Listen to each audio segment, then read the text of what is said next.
giờ này có quỷ mình lo nè giờ ta đâu review này mình đang ra thủ đó là tại ta đâu có toàn mình đang hành kỹ nè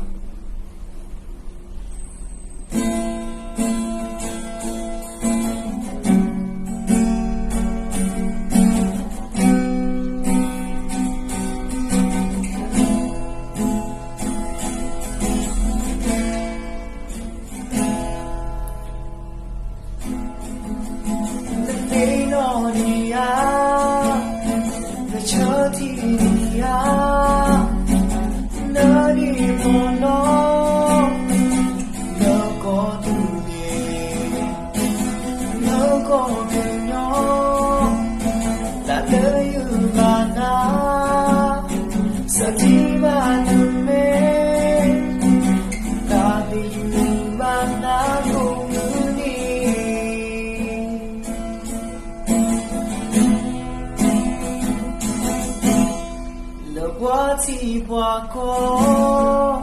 đâu qua đủ đâu người ta bên nó đi nơi đi bỏ lo đâu có từ đến chờ thì mà na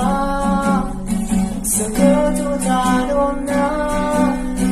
sorry luôn ta đi đâu nha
khi nào